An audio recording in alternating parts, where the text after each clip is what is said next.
आत्ता सध्या आझाद मैदानावरती आमदार प्रकाश सोळंके आले आहेत. काय सांगाल आपण, एकंदरीत सर्व मराठा बांधवांची भेट घेतली आहेत, काय सांगाल?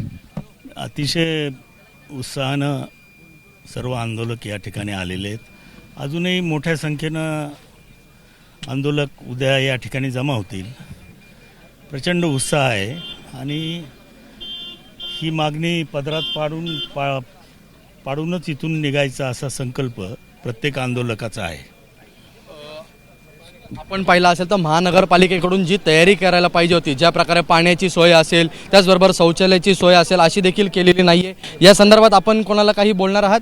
नक्कीच बोलणार आहे आणि ज्या काही आंदोलनाच्या ठिकाणी सोयी पाहिजेत त्या सोयी करण्याबाबत आम्ही प्रशासनाशी बोलून त्या सोयी करायला हवं. अजूनही उद्याचं हे आहे, मी पोलीस प्रशासनाशी आणि नगरपालिकेच्या प्रशासनाशी याबाबत बोलणार आहे.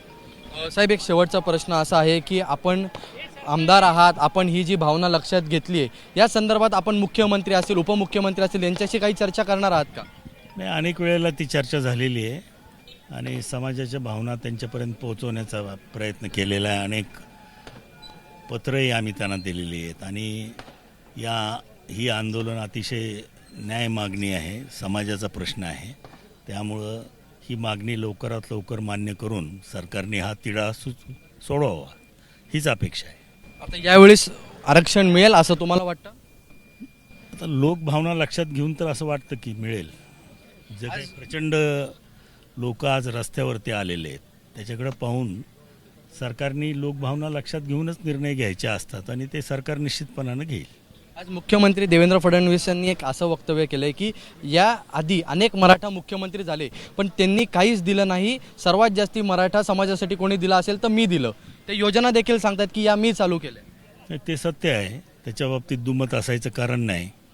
पवारसाहेब 4 वेळेला मुख्यमंत्री झाले पण त्याने या प्रश्नाकडे ढुंकूनही बघितलेलं नाही. अनेक मुख्यमंत्री झाले मराठा समाजाचे, ही वस्तुस्थिती आहे, परंतु त्यांनी या प्रश्नाकडे लक्ष दिलं नाही. पहिल्यांदा आरक्षण देण्याचं काम देवेंद्र फडणवीस साहेबांनीच केलेलं आहे, त्यामुळे ते म्हणतायत त्याच्यात थोडं तथ्य आहे. आणि यावेळेस देखील आरक्षण त्यांच्याकडून मिळेल असे आपल्याला विश्वास मिळेल, त्यांच्याकडूनच मिळेल.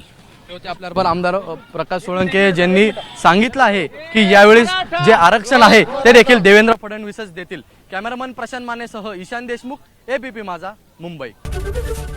एबीपी माझा, उघडा डोळे बघा नीट.